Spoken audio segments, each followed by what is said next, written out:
How's it going, everyone? Back with another prediction video, and what I think is probably the biggest chance for an upset in the first round. It's got to be Spacestation versus Kansas City Pioneers, a team we've actually been doing a ton of replay analysis on while watching their international scrims, which have not been the end-all to be-all when it comes to information, but a good place to start about the fundamentals. So we're going to start right away. We're actually going to focus on Kansas City Pioneers just because I think they have a little bit less to discuss in detail, because obviously on the other side with Spacestation, we got to talk to Spacestation's coach in Chrome for insight. So starting with Kansas City Pioneers, they are arguably the most mechanical trio in OCE.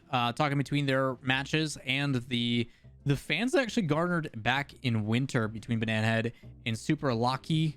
I keep pronouncing his name wrong, so I think I'm gonna go with Locky. I think that's what it is. We'll lock that one in. But a lot of mechanics on this team. I actually got to see that showcased in the most recent scrims on my channel, where we're watching. You can always go check the VODs, twitch.tv/Lawler. Stream every day but Tuesday and Sunday. But they do a lot of really exciting things, not afraid to challenge and outpace some teams, and they're able to do that against some juggernauts as well. Seen them go up against teams like Liquid, where it started as pretty much a mechanical battle, but primarily they will surprise some teams. There's a lot of times where they kind of do the unexpected with these mechanics, which is really cool to see. We did see their pop off in that potential, and I think that's still a capability, as this is a team that has really high peaks, where they will catch you off guard. This is a team that should garner a lot of respect from teams that might not necessarily just see like OCE as a lesser region, but they are fast, very fast and very eager to get to the ball. A couple times they do make some subtle mistakes, but they do make up for that with the quick recoveries and the mechanics that they have. There was times where I saw a double commit, but then all of a sudden one of the players on the back end hit like a double flip reset, and it's like, okay, we're fine, everything's good. Mentality wise, they're in a really good place as well. One of their biggest strengths, they all seem to get along really, really well. It seems to be a common theme with a lot of these really young players.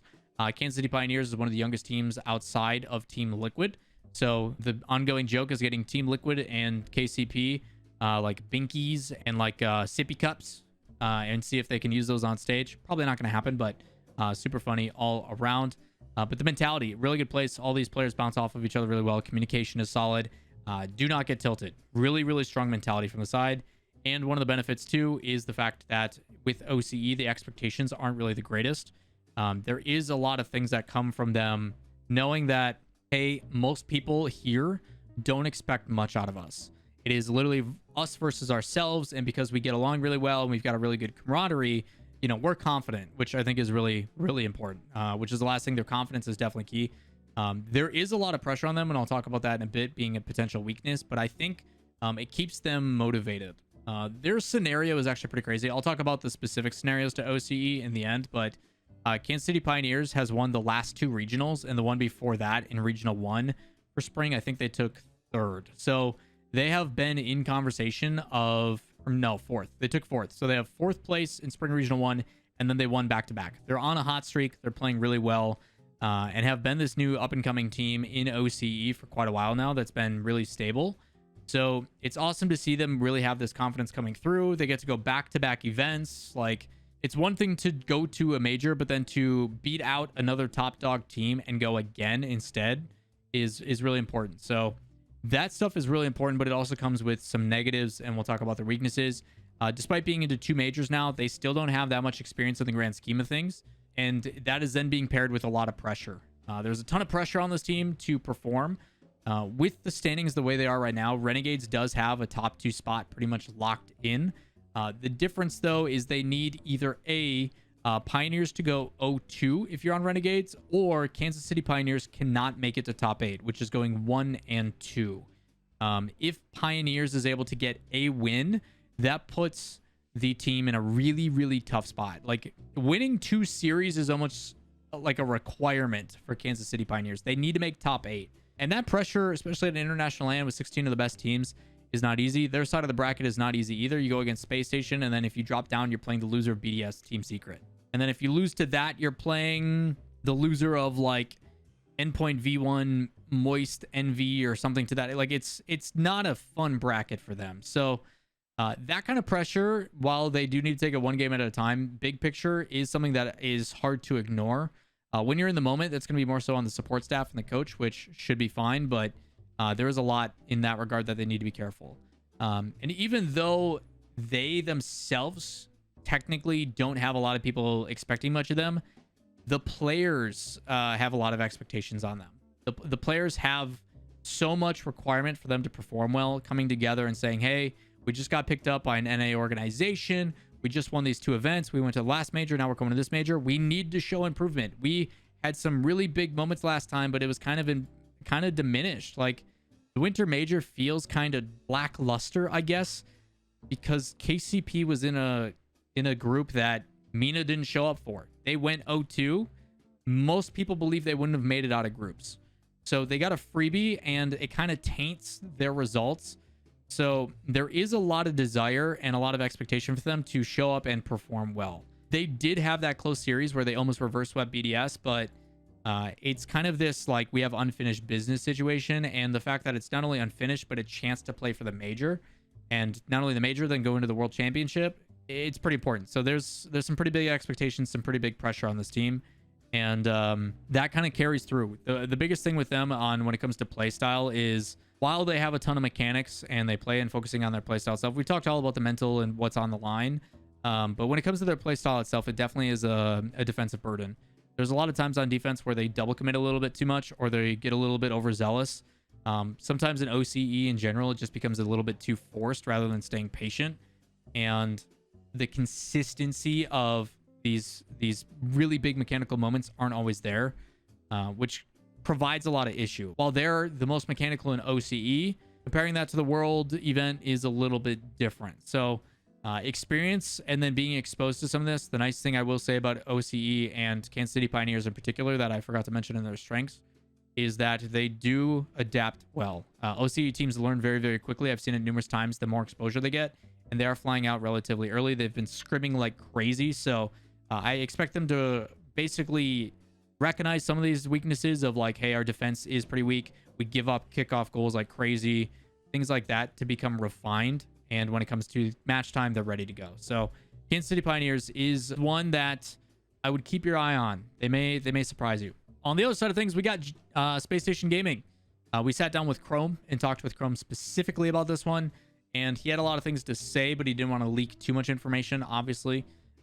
Big thing that he talks about is their ability to enact their playstyle. Obviously, we've seen Spacestation have a pretty distinct playstyle, similar to our video we talked about recently with version 1, with like more of defensive, but not afraid to move up, challenge, be aggressive, be disruptive, all that kind of stuff. But they do a really good job of forcing teams to play their game plan, which allows them to facilitate and control how they go about doing things, which is a pain in the butt. It also allows them to come back into matches really, really well. The other side of things, they can switch between that aggressive and defensive at any time. There was a lot of times where you see the bumps and demo plays come out, and they put like 2 minutes of pressure on a team and will find a way to score eventually. They will suffocate and make you miserable. And against a team like KCP, I don't think they can handle it with the likes of the endpoints, the V1s, the top dogs when it comes to defense. So that kind of side of things where they mix between offense and defense is really tough to adjust to split second. And Chrome is one of the best in the business, in my opinion. I think he's a phenomenal coach. We've seen that chess match, the ability to stay persistent, as well as just make it back from like the brink of devastation. The amount of reverse sweeps that they've been in there, and you can pair these together. Support staff for Chrome as a strength, as well as never count them out. They do a really good job with their mental when it is on of bouncing back. Chrome instills in them, we're not out, one game at a time, and the amount of reverse sweeps that they've been a part of, or game 7s that they've held out on, is absolutely unbelievable. So this is a team that is going to make you fight for it too. I would never count them out. I will say, though, in a best of 5, upsets will happen. So I'm curious to see on how it plays. The other side, too, their demo game is incredible. Probably second, I would say, to V1. Their demo game with Reddles and Arsenal in particular is phenomenal. And that is then paired with their biggest strength. They took a risk on them, and it's paying off. Daniel's pop-off is insane. We saw how good this team can be on LAN. I try to remove that as a strength just because of the fact that they won't be playing in front of the crowd. But when they play in front of the crowd, it is a different team. There is something about Arsenal and the ability to play with his teammates locally that we saw. We saw what their potential was last major when they played. Arsenal like solo carried them. They didn't look that great, but Arsenal played out of his goddamn mind and popped off when they beat, what was it? Dignitas and Kansas City Pioneers. So there is some familiarity. This is a rematch. They are playing a team that they played previously. So That I think only benefits Chrome, just because he has the ability to check and be like, okay, let's maximize. Yes, we obviously saw Arsenal play well, but what else and why was that so effective? And that kind of stuff is going to be really, really important. So their pop-off potential is definitely there. Not one of those teams that can make a crazy run, especially if they have Daniel popping the way he does, because they can be so clutch. Last but not least, when it comes to their weaknesses, this is something Chrome talked a lot about. The vibes can be, as he described, a bit moody. When the team is kind of in a weird mental place or attitude, the practice isn't as effective. It's not as good as it could be. And that then leads to the inconsistency and less of their like repertoire being able to be used. While they have a lot of skills and traits, if the guys aren't mentally in a good place, they just kind of feel flat, which is where I think those upsets can come in for KCP. They have a team that is deemed kind of emotional, where if vibes aren't immaculate or they aren't all positive sunshine and rainbows, that negativity can cause them to go on a downhill slump very, very quickly. The nice thing about being in person is it is easier to bring them out of that stuff than it is online. But if the guys aren't focused up and in a good place, which them traveling late might help. I don't know if it helps or not because it's going to be a long trip. But I do think them getting there late actually might be a problem, because when you are around other people, you're scrimming, you're hanging, you're seeing the boys, vibes are immaculate. That may not be the case. So they've got a long trip. We'll see how it goes. Now, I do talk about their pop-off potential. On the negative side of that is the inconsistency as well. The best example, obviously, is Arsenal against Dignitas and KCP in groups. But then you saw it have to be Daniel that really stepped up. You don't really see the peaks at a consistent level. Their like base level, although is okay, isn't anywhere near their peak when they are just all dominant.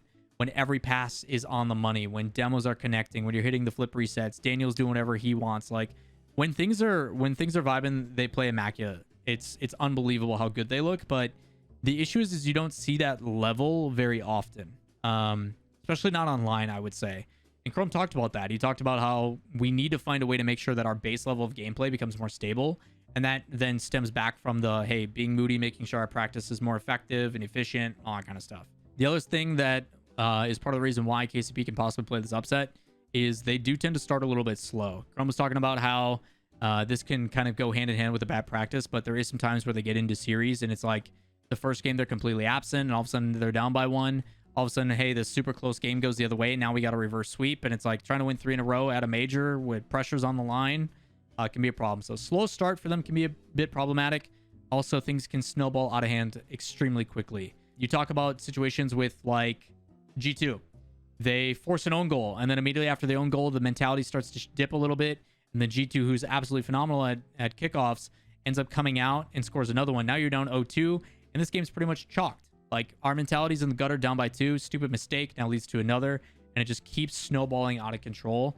And trying to take the players, while Chrome is there to encourage, it's still on the players to, like, bring themselves out of that and try to carry. So, and then if the pop-off situation isn't consistent, normally you have someone hit some crazy shot and it neutralizes it and puts you back within 1. But if that's not happening at the time, it can get out of hand fast. So, overall for their playstyle, I will say there is times, I think the biggest defense or negative to them is their inconsistency, because when they're playing on, they look unbeatable straight up. I think a lot of people don't realize that Spacestation, there's some that either believe in them heavily or not at all, but that's kind of why this upset can happen. So if we go into the verdict and talk about who I think it's going to be, I will say with Kansas City Pioneers, I do think they could win it in 5 or in even 4. I think Spacestation, no matter what, will give and get a game.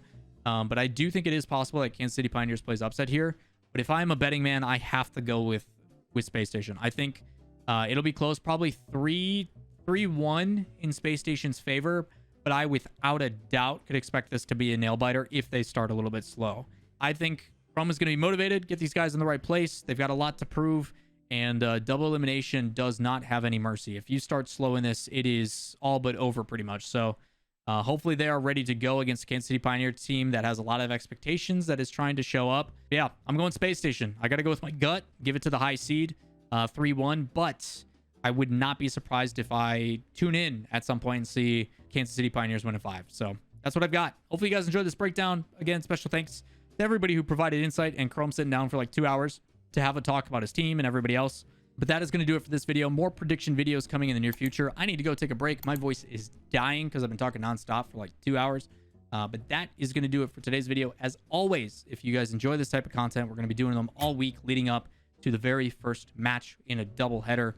If you guys want to make sure you don't miss out on that, thumbs up as it helps out the video greatly. Hit subscribe, turn on notifications.